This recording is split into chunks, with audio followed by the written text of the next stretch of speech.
The buzzing fluorescent lights of Fairmart's store, Mir 128, flickered overhead, casting a sterile glow across empty aisles and polished floors. It was just past 11:30 p.m., and while the storefront appeared quiet, a storm of unspoken tension simmered beneath the surface. Matthew Cole, CEO of Fairmart's 412 locations nationwide, walked through the automatic doors under the false identity of Brian Allen. Gone was the polished executive in tailored suits featured on magazine covers and corporate brochures. Instead, he had transformed himself. Scruffy stubble masked his clean-cut jawline. His salt and pepper hair hung messily under a faded baseball cap, and his slouched posture made him look every bit the part of a weary new hire desperate for work. The mission was personal. Multiple anonymous complaints had landed on his desk over the past few months, allegations of mistreatment, wage theft, and unsafe conditions, all pointing to this very store.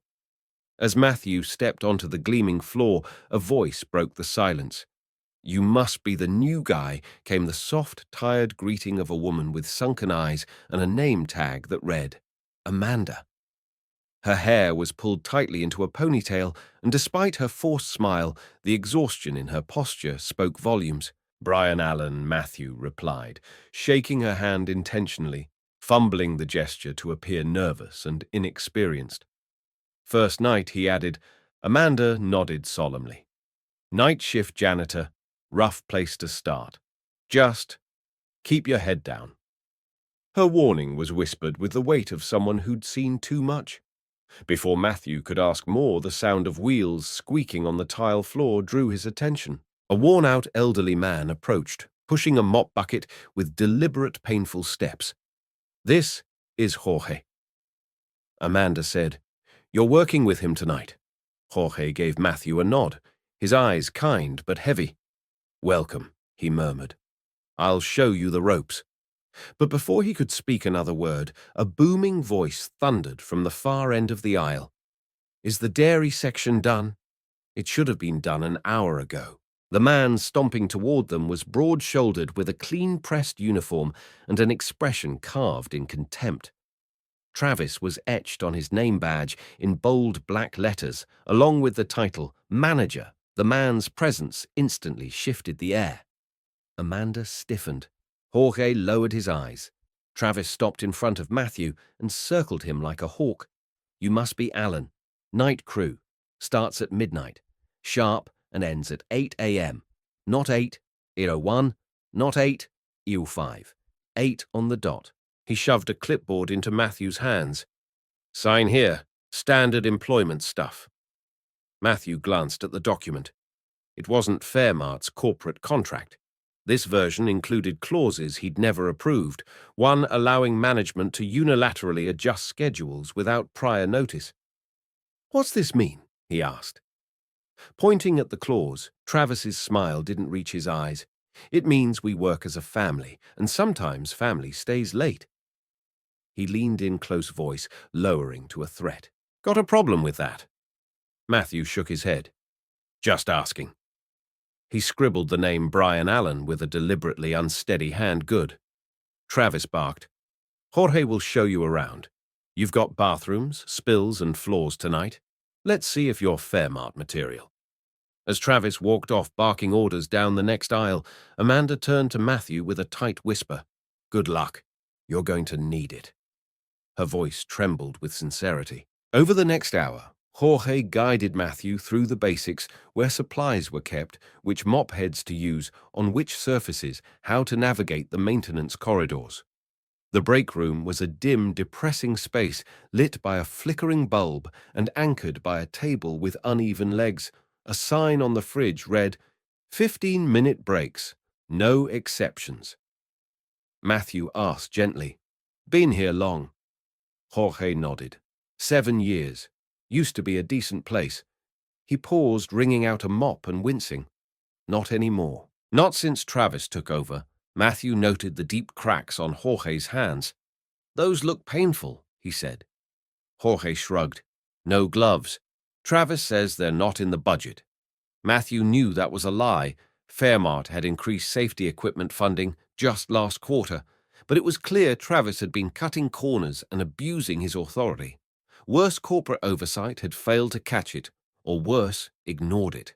As they moved to clean aisle 5, Jorge glanced over his shoulder and whispered, "Just keep your head down, man. People who ask questions here don't last long." Matthew nodded, playing his part, but inside a fire had started to burn. This was more than just a few bad reviews or exaggerated complaints, and if what he'd seen in his first 90 minutes was any indication, the next few nights were going to reveal a lot more than he'd anticipated. The hum of industrial vacuums and distant beeps from scanner guns filled the quiet night as Matthew, still in character, as Brian Allen followed Jorge through the back aisles of Fairmart store 128. It was nearly 2 a.m., and their cleaning checklist already stretched longer than what two people could realistically finish before dawn. Jorge moved slowly, his gait uneven, the result of years spent on tile floors without ergonomic gear. As they approached the produce section, he winced while kneeling to wipe up a puddle beneath a fruit display. Matthew crouched beside him and caught a closer glimpse of Jorge's hands, raw, cracked and tinged with red near the knuckles. "You don't have gloves?" Matthew asked quietly. Jorge exhaled through his nose. "We're supposed to company. Policy says we get fresh gloves every week for chemical exposure." He glanced over his shoulder before continuing, "But Travis says the budget's too tight. Claims we're wasting supplies." Matthew kept his expression neutral, but inside he was seething. He'd approved a 12% increase in safety equipment funding the previous quarter. There was no tight budget. The only explanation was that Travis was pocketing or diverting resources and doing it so confidently that he didn't fear being caught. Jorge didn't need to know Matthew's true identity, but the realization hit him hard. If frontline employees weren't being protected with something as basic as gloves, what else was being denied? Their conversation was abruptly interrupted by the heavy stomp of boots. Travis rounded the corner, scowling, clipboard in hand. "Time check!" He barked, eyes narrowing on Jorge. That was a 7-minute break. Jorge looked up from the floor, startled. "It was just a few. 5 minutes. That's what you're allowed." "You're 2 minutes over," Travis snapped. "Maybe if you move faster the rest of the night, you wouldn't need to rest so long." Jorge lowered his eyes. "Yes, sir." Travis stared for another beat before scribbling something on his clipboard and walking off, muttering loud enough for them to hear. "Next time it'll be a write-up." Matthew clenched his jaw, watching how Jorge shrank into himself. The break room sign hadn't lied. No exceptions was more than policy. It was a weapon. As they continued mopping aisle by aisle, Jorge's movements grew slower. Every time they passed a camera, he visibly straightened as if trying not to give Travis any more ammunition. Eventually, Jorge excused himself to refill the mop bucket, and Amanda reappeared from the front registers. She approached with cautious glances in every direction, holding something discreetly wrapped in a plastic produce bag. "You didn't get gloves, did you?" she asked in a low voice. Matthew shook his head. Amanda opened the bag slightly, revealing a pair of well-worn but intact rubber gloves. "I keep extras hidden in my locker. Don't let Travis see you using them, or he'll ask where they came from." She handed them over and started to leave, but Matthew gently stopped her with a whisper. "Why would he care about gloves?" Amanda hesitated, then sighed. "Because if we use stuff, he says we don't need it. Blows his whole story. And then someone might start asking questions." Her eyes darted toward the front of the store. "Look, I've got 2 kids at home. Night shift pays $1 more an hour, and it's the only time I can work without paying for childcare. I can't lose this job, Brian. I just can't." There was a tremble in her voice, a fragile fear that had clearly lived in her for a long time. Matthew nodded slowly. I understand," he said, his voice steady. She offered a quick, grateful smile before hurrying back to her register, her footsteps silent but hurried. Left alone for a moment, Matthew looked down at the gloves in his hands. An act of quiet resistance passed from one desperate worker to another. He tucked them into his belt and walked back toward Jorge, who was waiting near the dairy coolers.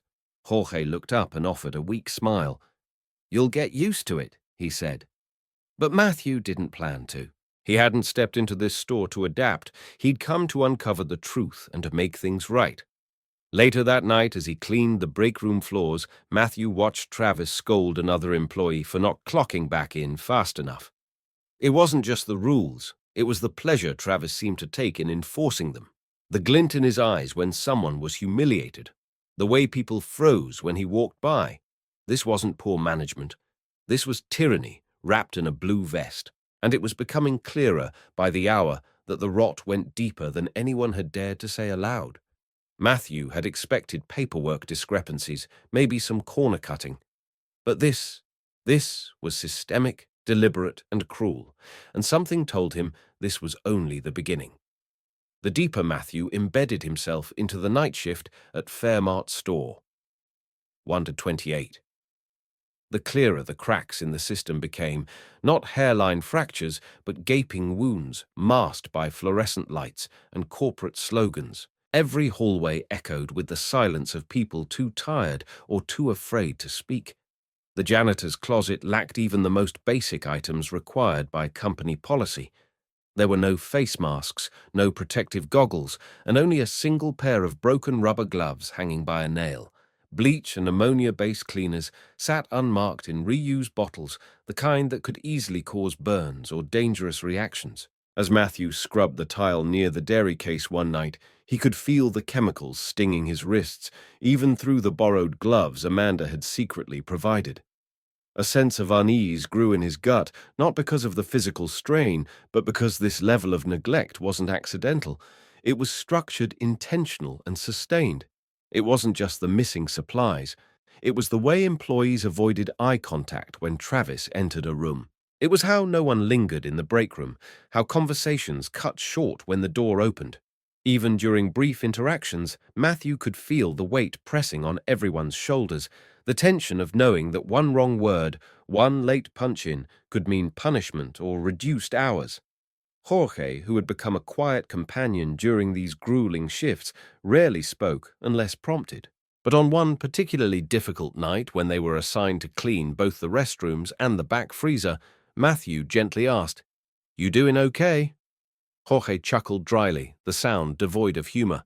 "Just tired," he replied. "Worked a double yesterday, came in at noon, and didn't leave until nearly 5 this morning." Matthew stopped mid-mop. "That's more than 16 hours straight." Jorge shrugged his eyes, rimmed with red. "Wife's meds aren't covered anymore. Needed the overtime." Matthew's heart sank. Fairmart's health coverage had recently expanded to include more prescription benefits. He had pushed for that personally, which meant Jorge wasn't lying. He'd either been misled or deliberately kept in the dark. "You didn't know prescription coverage changed?" Matthew asked, keeping his tone casual. Jorge shook his head. "Nobody tells us anything. Travis said it's not in the plan for part-timers, but I'm full-time, been here years." The realization hit Matthew like a slap. Not only were employees being mistreated physically and emotionally, but they were also being denied access to critical information about their own benefits. And they had no recourse. No one to ask corporate might as well have been a world away. That same night, during a quick break in the rear storage corridor, Amanda slid into the seat beside Matthew, looking more anxious than usual. She kept checking her phone, an old flip model with a cracked screen. "Everything okay?" he asked. She hesitated, then showed him a message from her babysitter. "Sorry, can't make it tonight. Family emergency." Amanda's face was pale. "This is the 3rd time this month. If I call out again, I'm automatically terminated. Travis doesn't allow more than 2 absences." Matthew blinked, "Even for emergencies." She nodded, her voice cracking. "I used 2 already. One when my daughter had the flu, another for a school meeting I couldn't miss. If I lose this job—" Her voice trailed off, but the terror in her eyes finished the sentence. Matthew asked gently, "Can you find someone else?" "Another sitter."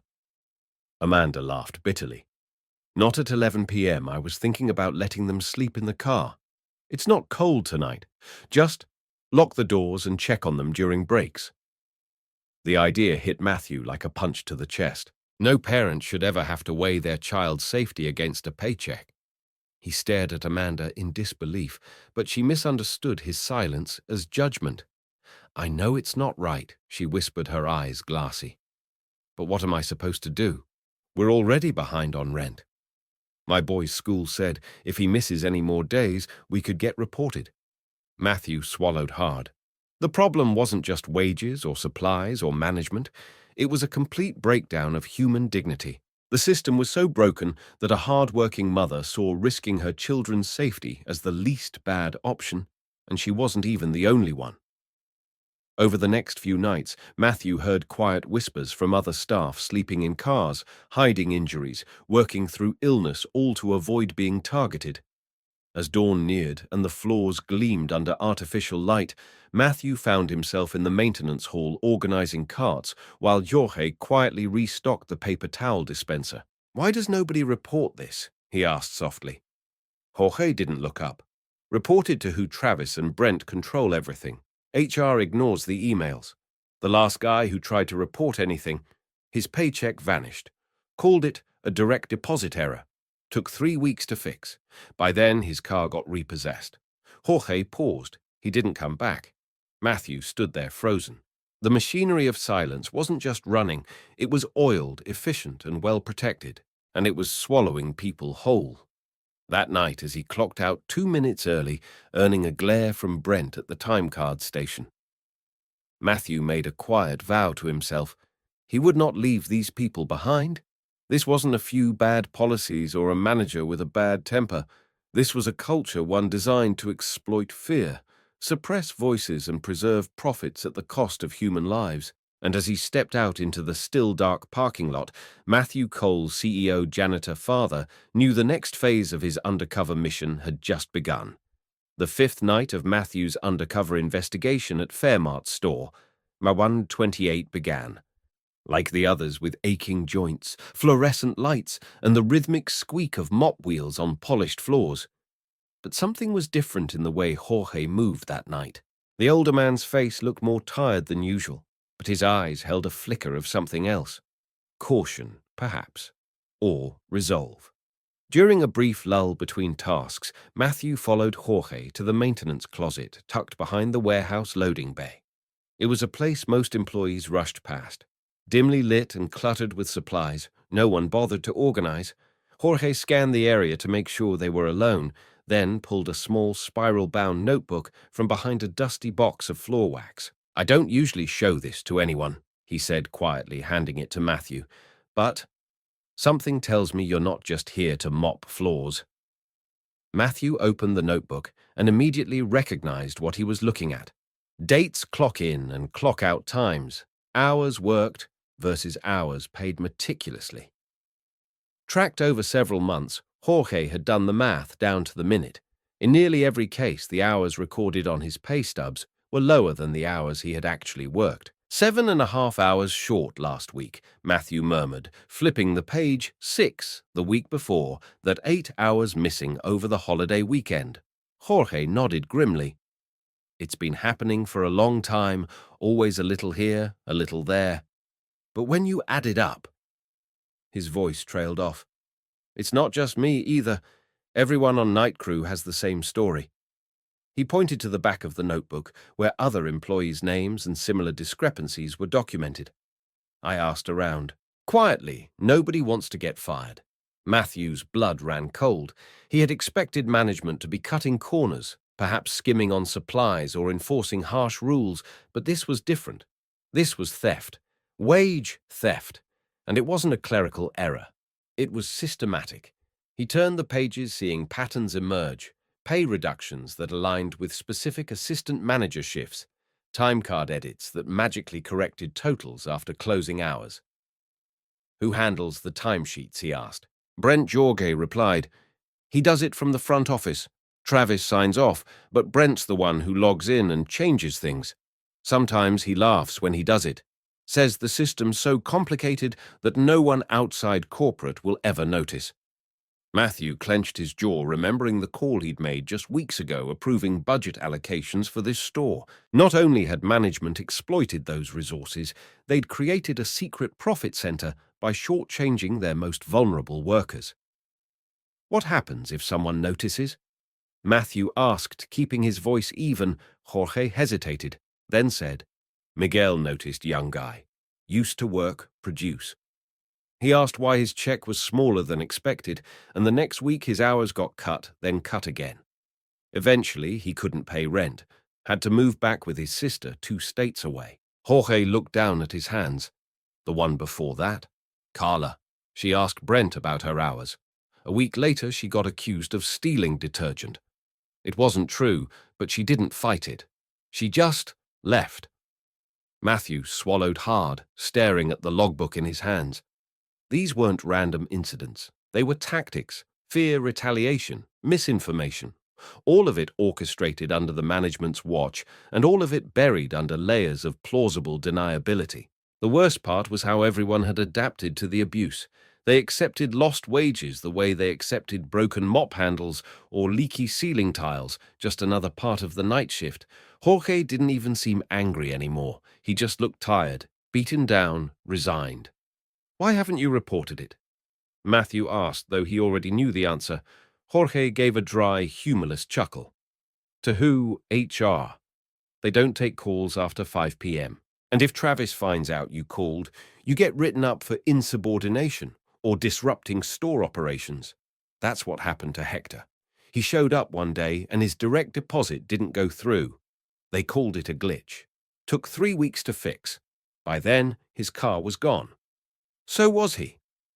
Matthew closed the notebook and handed it back gently, as if it were a sacred text. Thank you, he said. Jorge nodded, returning it to its hiding spot. As Matthew returned to the sales floor, he saw Brent at the customer service terminal typing away with a smirk.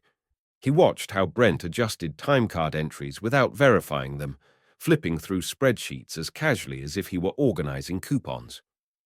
Travis stood nearby, sipping from a branded mug, laughing at a joke Brent had whispered, watching them. Matthew felt a slow burn ignite in his chest. This wasn't negligence. This was exploitation, sanctioned and sustained. Fairmart's values, dignity, integrity, respect meant nothing here. Not in store. 128. As he mopped near the refrigerated section, Matthew pulled out his burner phone and began quietly taking notes. Names, dates, times. The exact payroll software screen Brent used. The positions of the security cameras and the blind spots between them. He wasn't just cleaning floors anymore. He was building a case. By the end of the night, Matthew had a plan. He didn't know how deep the rot went, whether Travis and Brent acted alone or were part of a broader network, but he intended to find out. The notebook Jorge had shown him wasn't just a collection of numbers. It was a lifeline proof. And with it, Matthew would expose the truth, not just for the employees of store, Mag 128, but for every worker whose voice had been ignored. As the store lights dimmed and the morning shift trickled in, Matthew walked out the doors with sore muscles and blistered feet, but with his eyes wide open and a fire in his chest that nothing could extinguish. The 6th night unfolded beneath a thunderstorm that rattled the steel roof of Fairmart store number 128 like a war drum. Rain battered the windows with rhythmic force, but inside the fluorescent lights buzzed on as usual, oblivious to the chaos outside. For Matthew Cole, still in disguise as janitor Brian Allen, the storm provided the perfect cover. He had a plan, and tonight it would begin. Over the last 5 days, he had collected pages of notes, blurry photos of falsified time cards, and first-hand accounts from weary employees. But now he needed something irrefutable, something that would silence denials and force corporate's hand. And in a world of deflection and plausible deniability, nothing spoke louder than voices on tape. That evening he arrived early and scoped out the back storage room, a cavernous maze of steel shelves, cardboard pallets, and blind corners. He found a gap behind a tall stack of paper towels near the far wall just out of the camera's view and tucked himself in with his burner phone recording. He didn't have to wait long. The steel door creaked open and he heard Brent's voice first, low and urgent. "We've got a problem," Brent muttered. "Regional's sending an auditor next month. Payroll." Travis's voice followed, laced with irritation. So we've handled audits before. Brent wasn't convinced. This one's different. They're looking at overtime discrepancies across multiple locations. We've been flagged. Our productivity numbers don't match reported hours. Matthew held his breath. Through the narrow slit between the boxes, he could just make out their figures, both hunched, both visibly tense. Brent continued. They want to know how we're getting so much work done with so few paid hours. Travis let out a laugh, short and bitter. That's easy, because we're smarter than the rest of these idiots. We've skimmed hours like clockwork. What? 43 grand this quarter. Brent checked his phone. 43,462. I've been routing it under equipment maintenance. It looks clean. Matthew nearly dropped the phone. $43,000 stolen. Not from profits, but from paychecks, from Jorge, from Amanda. From every worker who stayed late, came in early, or cleaned up biohazards with bare hands. And yet here these two men stood bragging about it like it was a clever prank. You realize that's almost someone's yearly salary, Brent remarked, chuckling. Hell for Jorge. It's like 2 years. Poor guy probably thinks the system's just broken. Travis grunted. They all think that. Or they're too scared to ask. Half of them barely speak English, and the other half need this job too badly to risk complaining. That's the beauty of it. They don't know the rules, so we make them up. Matthew's stomach turned. It wasn't just corruption. It was predation, intentional, calculated and sustained. But then the tone shifted. One of them might know more than he's letting on. Travis said. Brent paused. Who that new janitor? Brian Travis muttered. Something's off about him. He doesn't act like the others. He shows up early. He's always watching everything. Doesn't ask for extra shifts. Doesn't complain. Doesn't beg. Brent frowned. You think he's corporate? Travis shook his head. Nah, corporate's lazy. They wouldn't send someone down here to mop floors. But he's trouble. I can feel it. Matthew's pulse quickened. He stayed absolutely still, forcing his breath to remain even. He had hoped his performance was convincing, but now it seemed he'd drawn too much attention. Still, the recording was running every word, crystal clear, every confession etched into digital permanence. We'll ease off until the audit's over. Brent suggested, pay them their full hours for a few weeks, make everything look clean, and give up our bonuses. Travis snapped. Not a chance. I've got a boat payment. Brent, if we get caught, we're done. But we won't get caught. We never have. He leaned against a shelf, smirking. You know what the problem with these people is? They think fairness is coming, that someone's watching, but no one is. This is our kingdom, and we run it. How we want. Brent shifted uncomfortably. Still, maybe we tighten up, just for now. Travis nodded slowly. Fine. But that janitor, keep an eye on him. If he steps out of line, cut his hours. Find a reason to write him up, whatever. We don't need any heroes. As their footsteps faded out of the storage room, Matthew remained frozen, his phone still capturing silence. He gave it another minute, then carefully emerged. Knees aching, breath ragged. He looked down at the device recording, still running audio clean. They had admitted everything. The theft, the manipulation, the intimidation tactics. More than enough to blow the doors off this operation. He stopped by the utility sink and splashed cold water on his face. His reflection in the steel faucet showed a man covered in sweat and dust, but behind the grime was a different kind of clarity. He hadn't just discovered wrongdoing. He had uncovered a philosophy, a culture of cruelty dressed up as efficiency, hidden in plain sight. And the only way to destroy it was to bring it into the light. He slipped the phone into a hidden compartment in his cart and walked back onto the sales floor. Brent gave him a cursory glance, but said nothing. Travis nodded at him curtly like a lion scanning the herd, but Matthew no longer feared them. With every mop stroke, every fake smile, every meaningless task they handed him, he was getting closer. Closer to restoring justice for workers like Jorge and Amanda. Closer to exposing not just two corrupt men, but a system that had allowed them to flourish. The storm outside had moved on, but the real reckoning was only just beginning. The next night, the store felt different. The storm had passed, but the air inside Fairmart store number 128 remained thick with unease, like the calm before a second more dangerous front.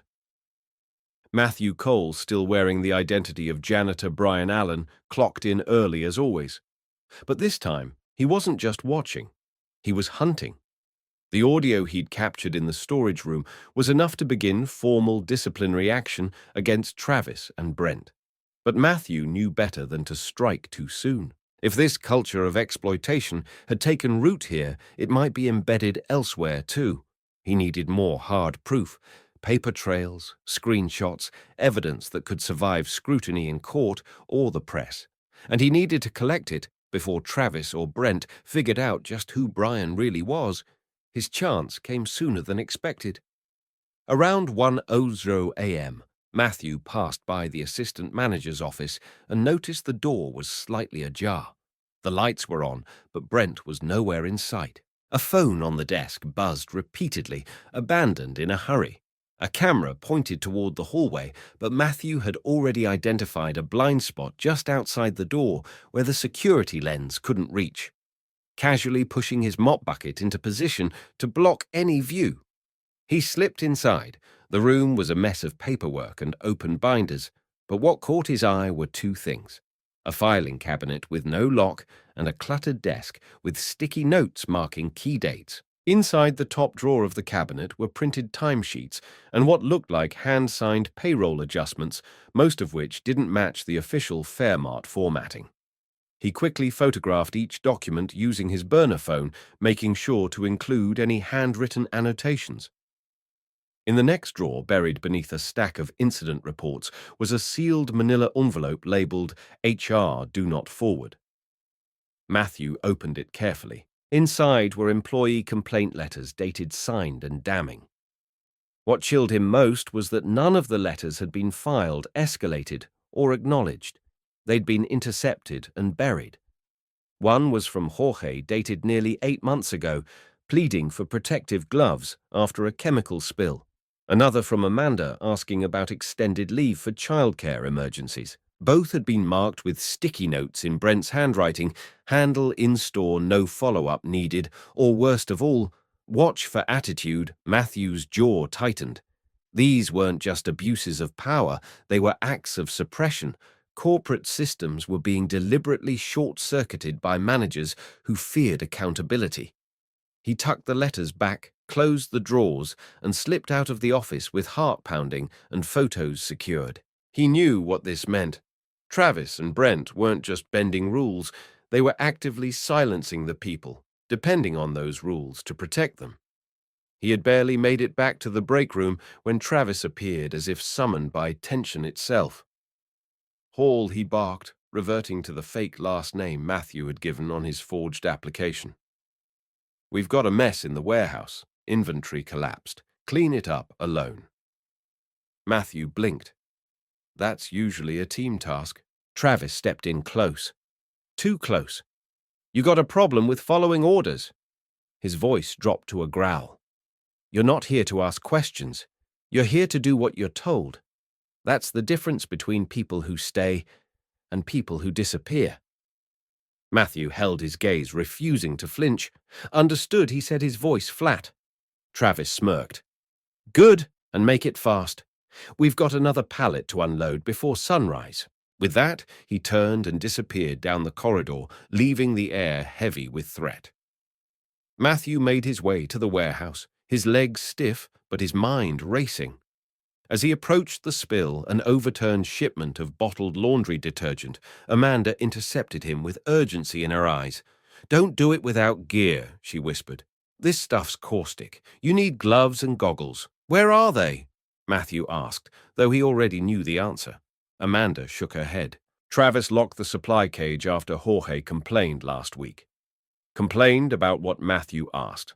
Pausing, Amanda looked around to make sure no one was listening. He was made to clean a chemical spill with nothing but paper towels. It burned his skin. When he asked for gloves, Travis said the budget didn't allow it. said it was either clean the mess or lose his shift. Her voice cracked. He's got bandages up both forearms. He hides them under his sleeves. A hollow ache opened in Matthew's chest.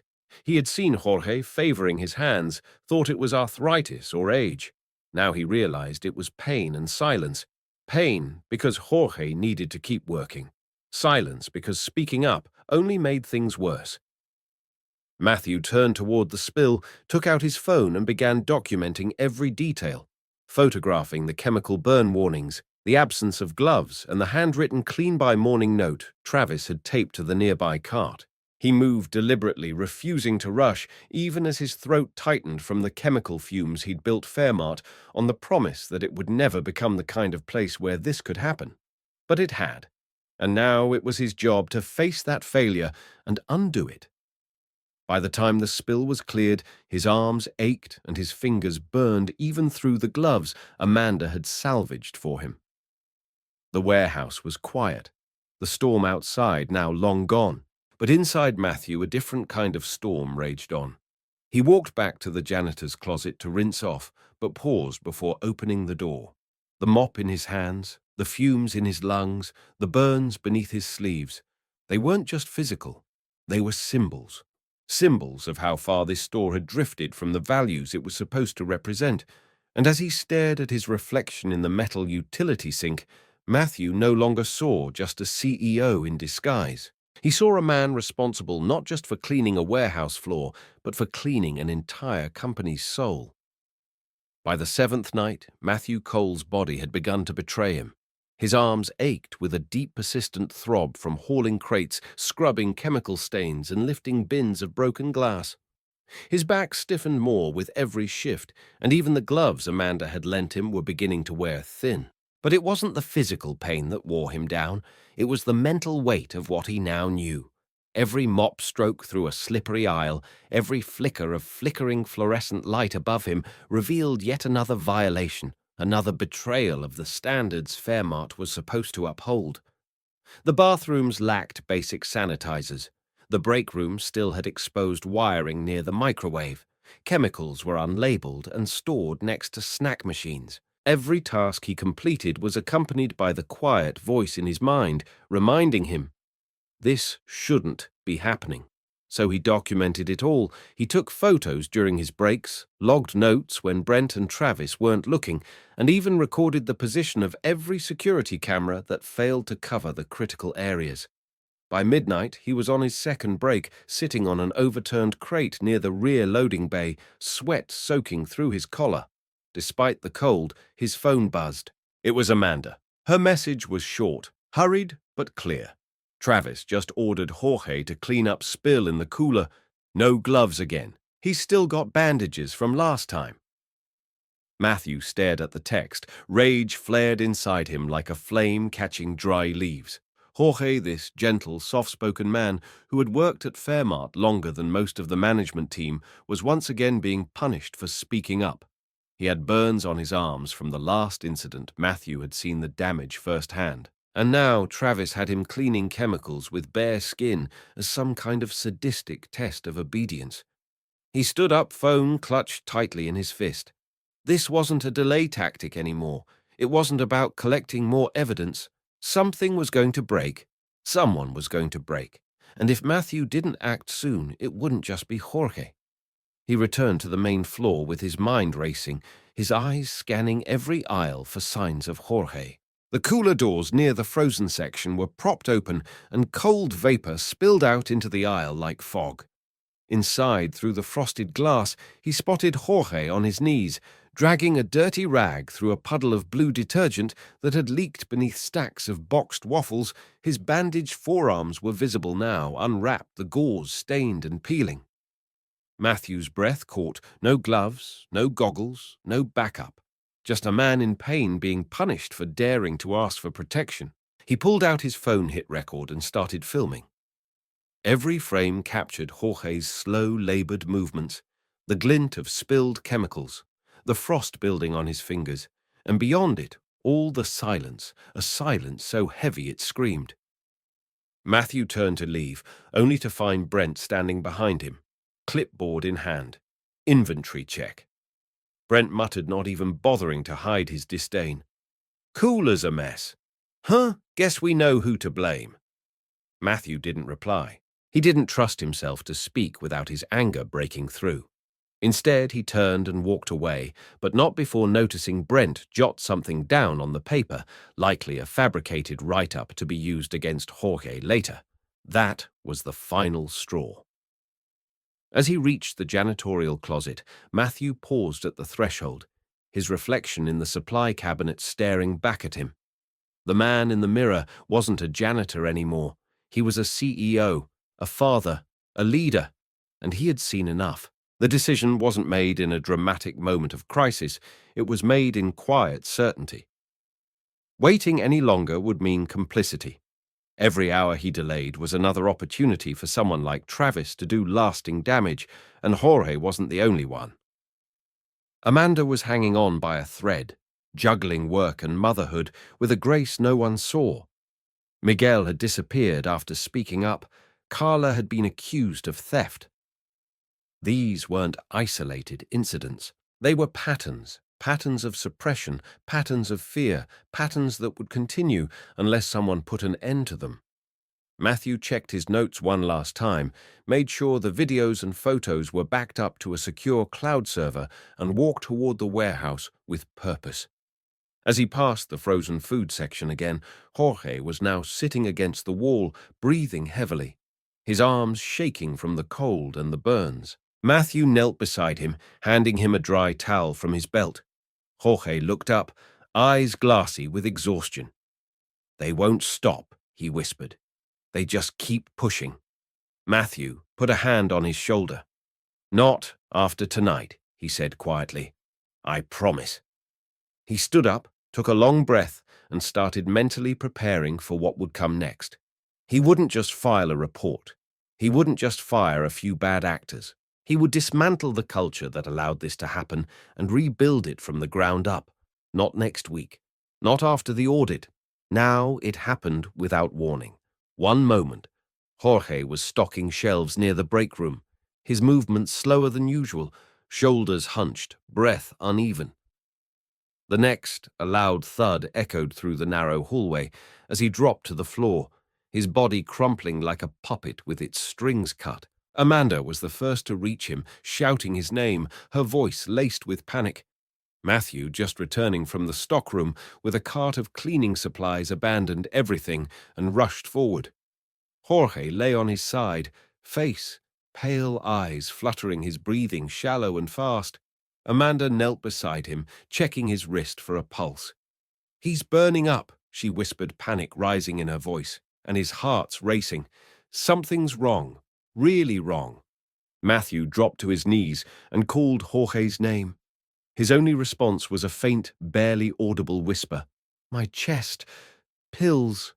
Locker."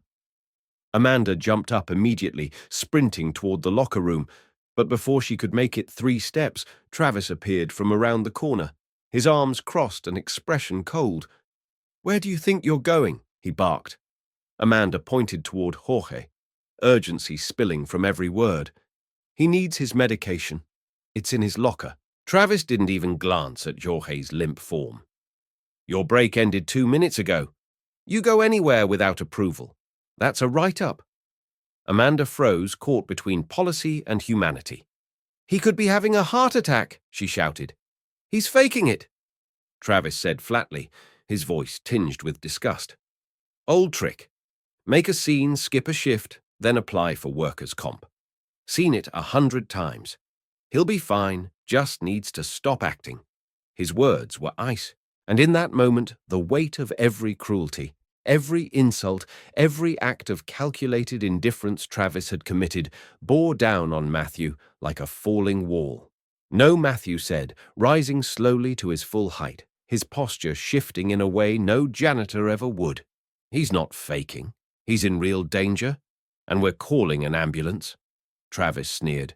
"You call it, you pay for it. Company policy is to contact non-emergency unless the situation's life-threatening. This drama queen just needs water and a nap." Amanda's hands were trembling. "He's clutching his chest," she whispered. He can barely breathe. Move, Matthew commanded, his voice no longer quiet, no longer submissive. Something in his tone, firm, composed, unmistakably authoritative, made both Amanda and Travis freeze. Get his medication. Now Amanda ran. Travis blinked, his jaw tightening. Who do you think you're talking to? He snapped. You don't give orders here. Matthew didn't flinch. I do now. He pulled his phone from his pocket and held it in the air.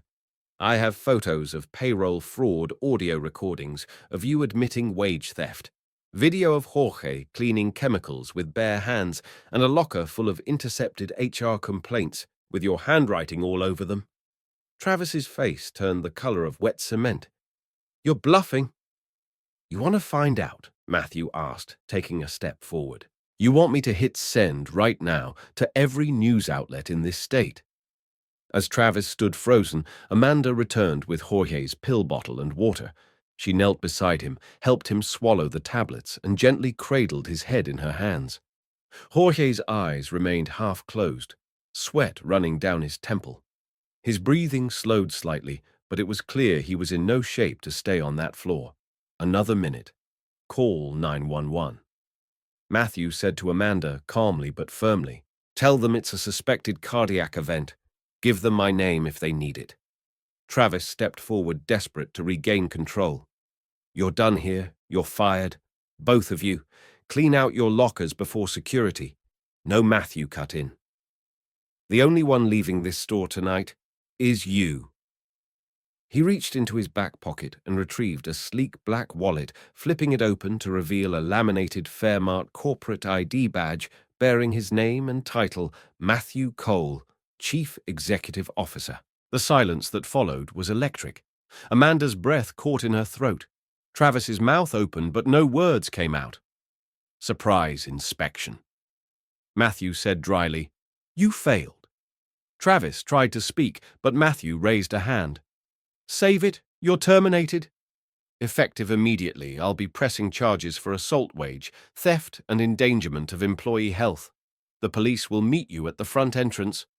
Don't make it harder than it needs to be.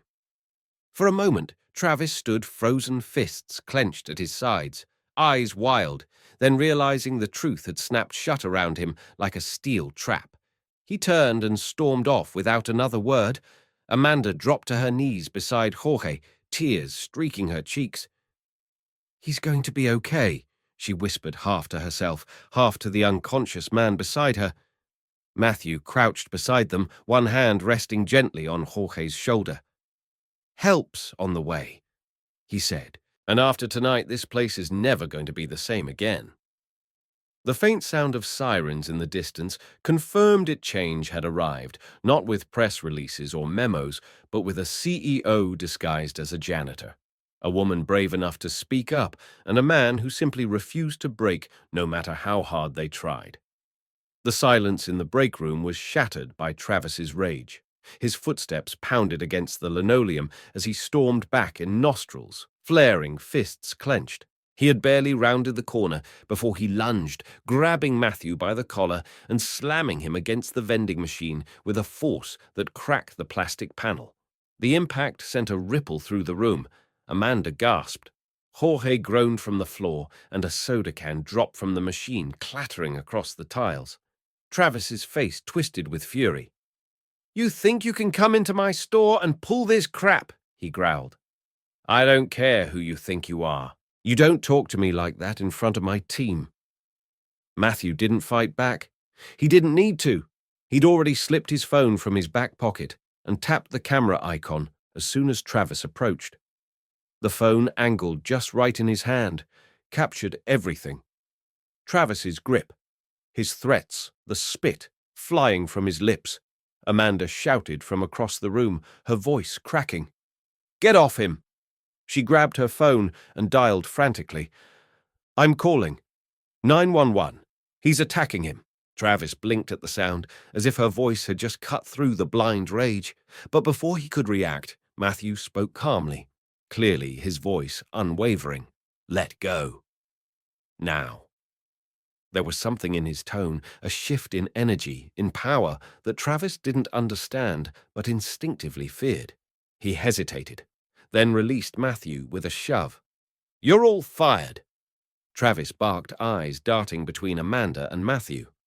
"You hear me? Fired. Clean out your lockers before security drags you out." He turned to storm off, but Matthew stepped forward, dusting himself off and straightening his jacket, which had torn slightly at the seam. His next move was deliberate, calculated. He pulled his ID badge from his pocket and held it up for the entire room to see. "Actually, Travis," he said, his voice sharp with quiet authority, "the only person leaving this store tonight is you." Amanda froze mid-sentence, the phone still pressed to her ear. Her eyes flicked to the badge, then back to Matthew. The words on the card were clear. Matthew Cole, Chief Executive Officer, Fairmart Corporation. For a moment the room was completely still. Travis turned back, confusion painting his face. "Who the hell are you?" he demanded. "Someone who should have been here a long time ago." Matthew replied, "Someone who spent the last 8 days working beside these employees. You've terrorized cleaning floors, scrubbing toilets, listening to stories you made sure corporate never heard." Amanda covered her mouth with her hand, her eyes wide with recognition. Jorge, barely conscious, looked up from the floor and whispered, "Knew something was different." Travis staggered backward, looking around the room as if trying to find an escape hatch. "You can't prove anything," he said, but his voice had lost its venom. "It's your word against mine." Matthew tapped the phone screen, stopping the recording and saving the file to a secure cloud server. "I have videos, audio documents. You confessed to wage theft, you admitted to targeting employees, intercepting HR complaints, and you just assaulted the CEO of the company." As the sound of distant sirens drew closer, Travis's shoulders slumped, the color drained from his face. He looked at Amanda, then at Jorge, but no one would meet his gaze.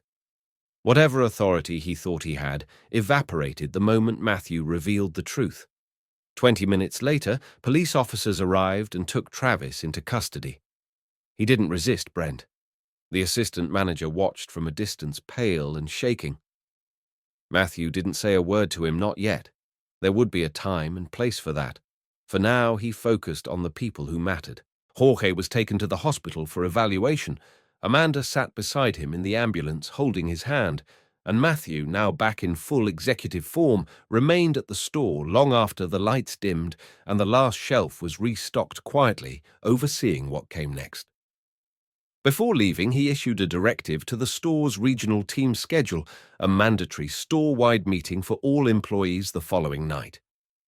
No exceptions. He would be leading it himself. The next evening at exactly 11:45 p.m., Fairmart store number 128 buzzed with nervous energy.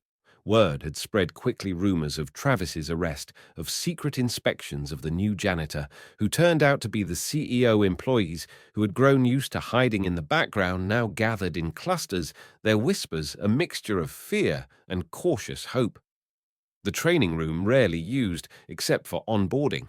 New hires was cleaned and set up with rows of folding chairs. At midnight the door opened and Matthew walked in, not in janitor's gear, but in a tailored navy blue suit with the Fairmart logo pin proudly on his lapel. He was flanked by 3 executives from corporate HR, all carrying boxes of documents and tablets. As he stood before the staff, their faces tired, skeptical, bruised by years of mistreatment. He took a deep breath. "Good evening," he said. "My name is Matthew Cole. I'm the CEO of Fairmart. And for the past week, I've been working right here among you, not just to see how this store operates, but to see how it feels to work here. What I found was unacceptable, and it ends now."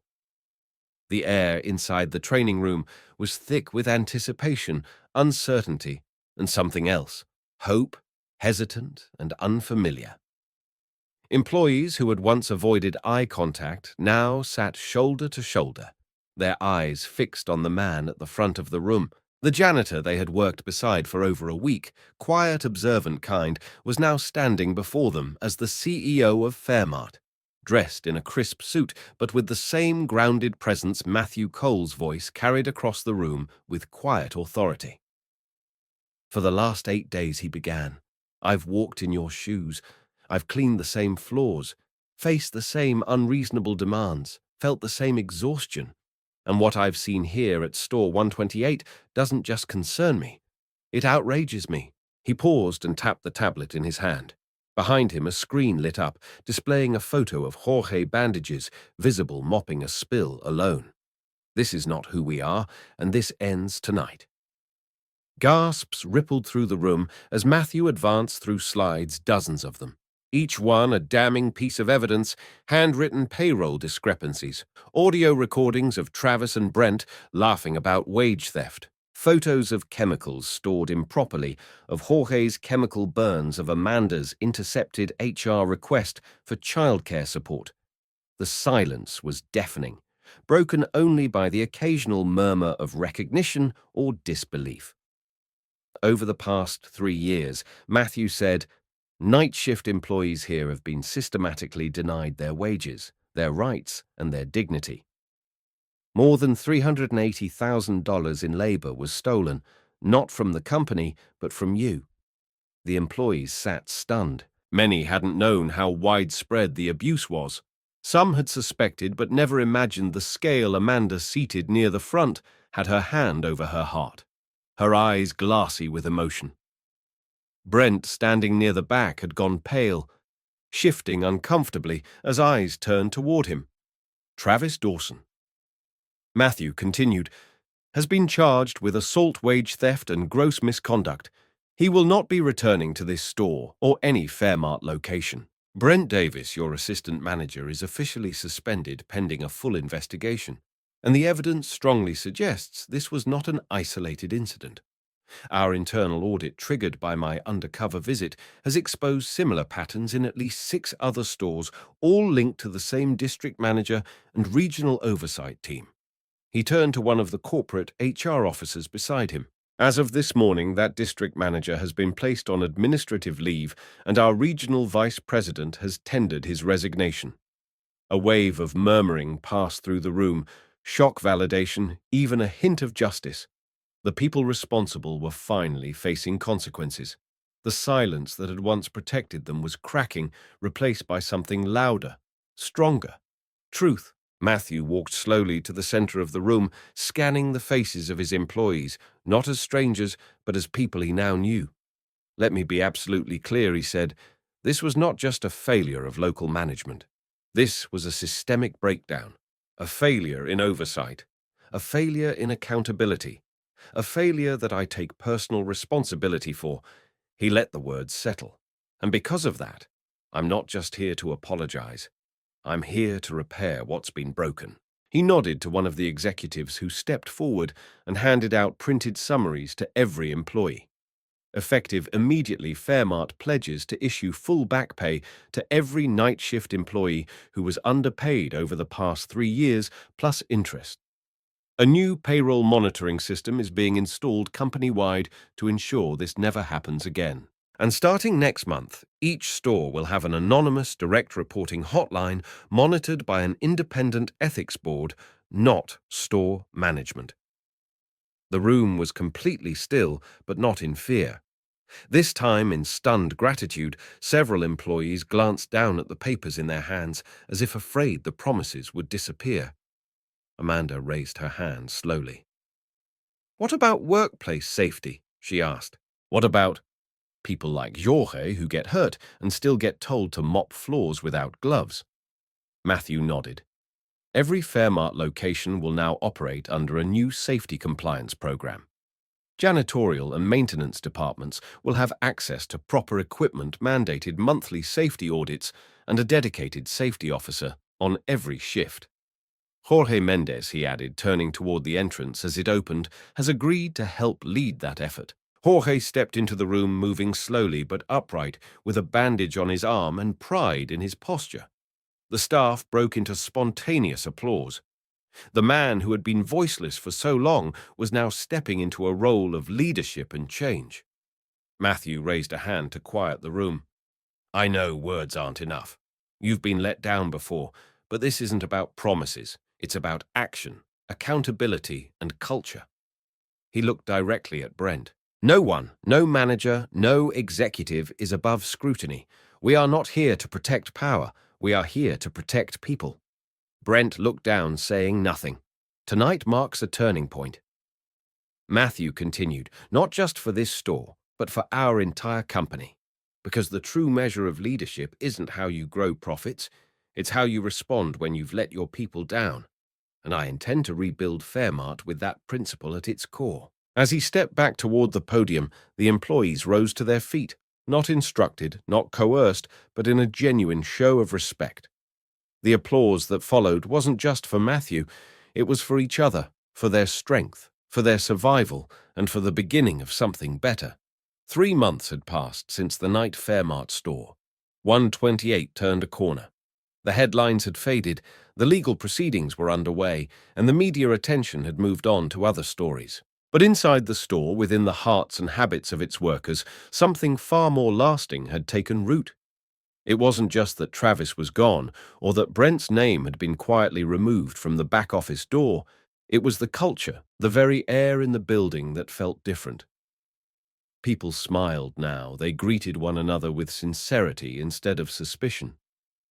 Breaks were respected, schedules were posted with fairness, and the once dreaded night shift had become a team built on trust.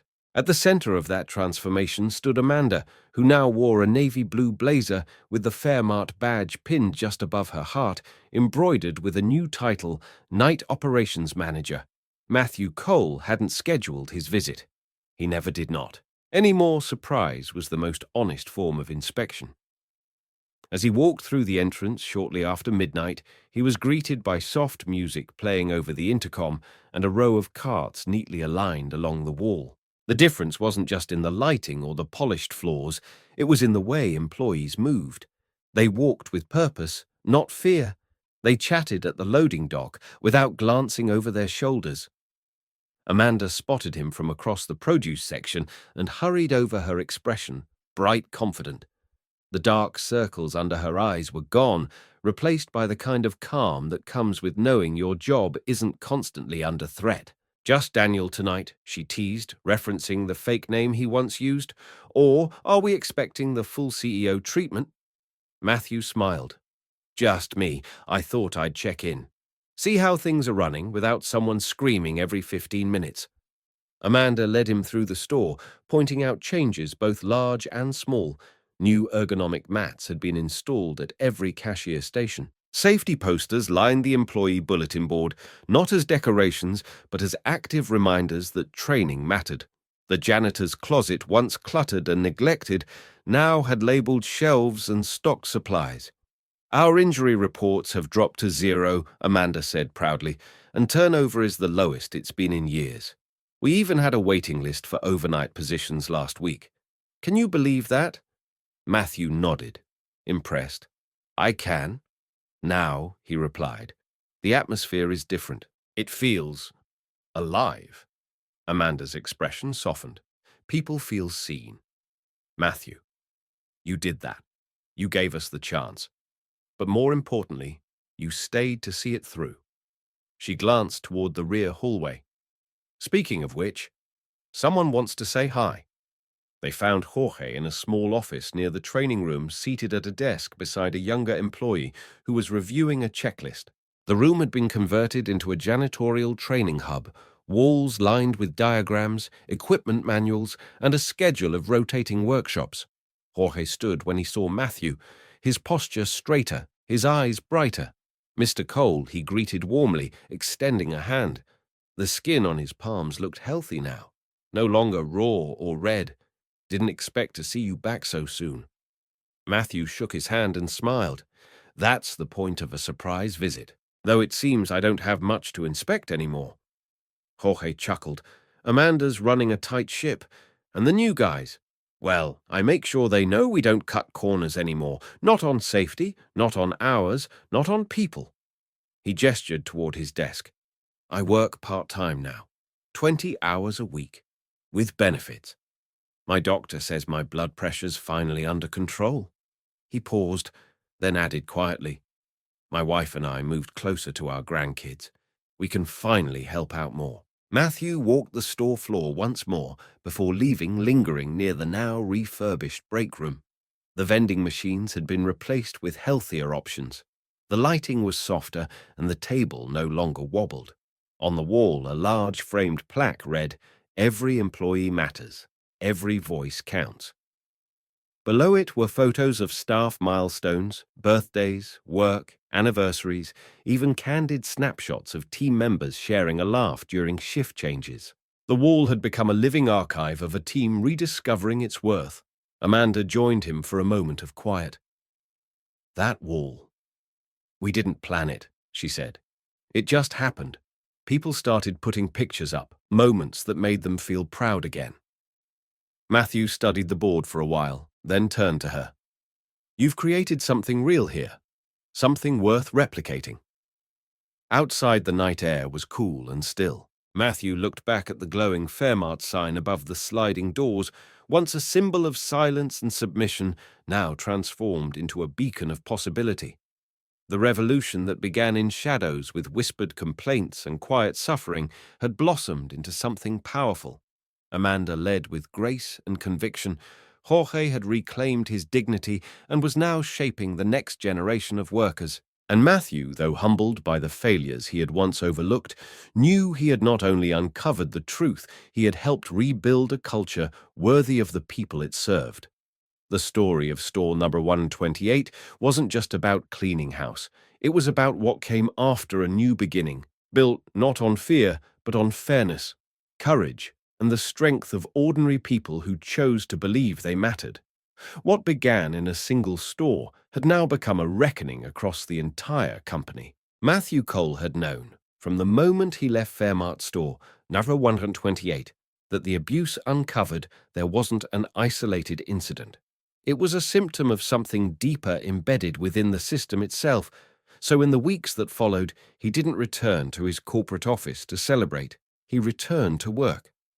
Alongside a team of investigators, auditors, and legal experts, Matthew launched a quiet but thorough review of store operations across the country. The focus was clear: night shifts, payroll systems, employee complaint records, and management behavior. What they found confirmed his worst fears. Store number 128 was just the beginning. 14 other locations scattered across 3 regions showed evidence of similar misconduct, employees intimidated into silence, overtime hours erased from pay records, safety violations ignored, complaints buried. Each discovery brought a familiar wave of anger and resolve. At store number 194, a pregnant employee had been forced to lift heavy inventory with no assistance. At store number 207, a manager threatened to cut shifts for workers who asked about HR contact info. In store number 163, multiple janitors had been clocked out early by supervisors, while still actively working, losing dozens of hours each month. And behind most of these operations were the same patterns of protection: district managers turning a blind eye, regional supervisors fudging audit results to preserve performance bonuses. Matthew knew this couldn't be handled with quiet terminations. It had to be public, transparent, unflinching. Within a month, 2 district managers were fired for willful negligence. One regional vice president was removed after evidence showed he knowingly approved fraudulent labor reports for over a year. Their names were removed from Fairmart directories, their leadership roles erased, but the damage they had left behind was not forgotten. Matthew didn't just replace them, he restructured their departments. New district managers were promoted from within employees with proven track records of ethical leadership, many of whom had once worked in night shifts themselves. Every new leader underwent intensive training in workplace ethics, compliance, and trauma-informed management. But policy wasn't enough. Culture had to change, and to do that, employees needed more than promises, they needed protections. So Matthew rolled out a series of sweeping reforms, starting with something long overdue: trust. An anonymous reporting system was launched at every Fairmart location, accessible via mobile app, internal hotline, or in-store kiosks. Every report would bypass store-level management and go directly to an independent third-party review board. No retaliation, no silencing. No exceptions, Matthew declared in a company-wide announcement that streamed live to all 400-plus locations. But it wasn't just about catching wrongdoing, it was about preventing it from happening in the first place. One of the most celebrated changes was the implementation of Fairmart's Overnight Family Support Initiative. Recognizing that most night shift workers were parents or caregivers, Matthew introduced a partnership with licensed childcare providers to offer overnight childcare stipends, giving families access to safe care during off hours. For stores in rural or underserved areas, Fairmart helped fund small on-site care centers with professional staff. The program was optional, confidential, and immediately welcomed by thousands of workers who had previously been forced to choose between employment and their children's safety. Amanda's story, the mother who once considered leaving her children in the car, had become the catalyst for a national solution. Within the first 60 days of these reforms, employee satisfaction metrics surged. More than 9,000 anonymous reports were submitted, not as an indication of worsening conditions, but as a sign that workers finally felt safe enough to speak. Many of the reports weren't even complaints, they were suggestions, ways to improve workflow, to increase safety, to better support new hires. It was the first time in the company's history that the bottom of the ladder was helping shape decisions at the top, and Matthew made sure to honor that. Every month he hosted a live town hall with frontline workers from different stores. He visited distribution centers unannounced, and every single new hire orientation video now included footage from store number 128 featuring Jorge's testimony, Amanda's promotion, and the moment Travis was escorted out.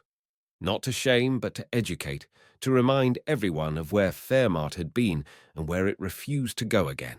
Walking through the halls of headquarters one evening, Matthew paused at a newly installed glass wall covered with the signatures of night shift employees from across the country. It was a tribute wall, one that read in bold letters, "We are the backbone. We are the beginning." A manager from California had sent it in, along with a letter signed by her entire crew. "Thank you for reminding us," it read, "that we're not invisible." Matthew stared at the wall, humbled. He knew the road ahead would still have challenges. There would always be people who tried to bend the rules, always corners someone wanted to cut. But now the company had guards, it had a voice, and more importantly, it had a conscience. The reforms were no longer just policies on paper. They were stories. They were people. They were proof that real change doesn't come from the top, looking down, but from the ground rising up. It was a quiet evening at Fairmart store number 128, but the stillness didn't feel like it used to. It no longer carried the weight of fear or exhaustion. It carried focus, collaboration, and calm. The fluorescent lights, once harsh and unforgiving, now felt warm. The aisles weren't just clean, they were cared for, and the employees moving through them weren't just workers. They were a team. 3 months after Matthew Cole's undercover mission had upended the store's toxic foundation, Dodger 128 had transformed into something rare in the world of retail, a workplace where dignity wasn't aspirational, it was operational. The store had become a national model, not just for compliance, but for culture. Corporate executives and store managers from across the country were now sent to Bar 128 for immersion training.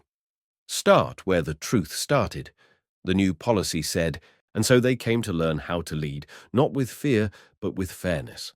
Amanda, now night operations manager, stood at the heart of that change. Her office door was never closed. Her schedule always included an hour of floor time, walking beside her crew, sweeping with them, restocking with them, listening. She didn't lead from a clipboard. She led from the ground, from the break room, from the late-night phone calls when a babysitter cancelled or a shift needed swapping. Her style was steady, consistent, and deeply human. Her employees respected her, not because they feared her, but because they trusted her, and she returned that trust tenfold. Promotions began rising from within.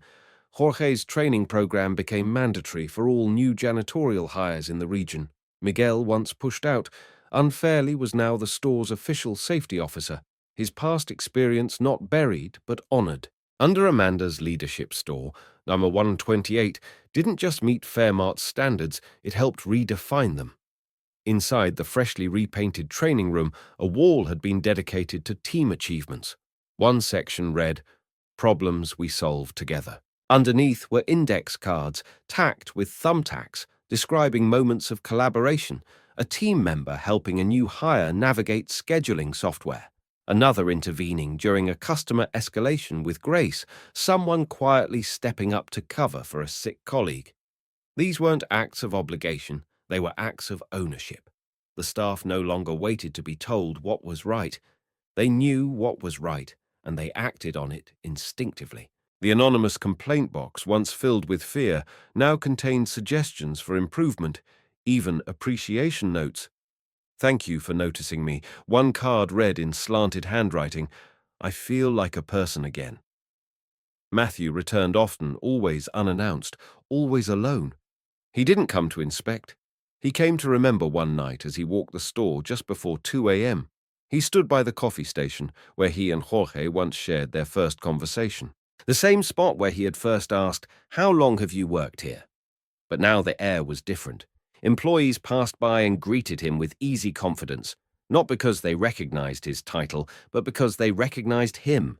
Not Matthew Cole, the CEO, but Brian Allen, the janitor who once cleaned the floors with them. The duality wasn't lost on him. He had worn two names in this store, and both had taught him something he would never forget, that leadership isn't found in the title on a name badge, but in the weight of the choices made when no one is watching. From that single broken store, a ripple had spread across Fairmart. Policies had changed, positions had shifted, new voices had risen. But deeper than all that was the cultural reawakening that had taken root. What began as a hidden mission to catch a corrupt manager had become something much bigger, a revolution of awareness, of accountability, of empathy. And the irony was not lost on Matthew. It took pretending to be someone else to finally become the leader he was meant to be. He had built Fairmart from the ground up, but it was walking the ground itself that had taught him what mattered most. Not quarterly projections, not brand image, but people, and how they're treated when no one thinks they matter.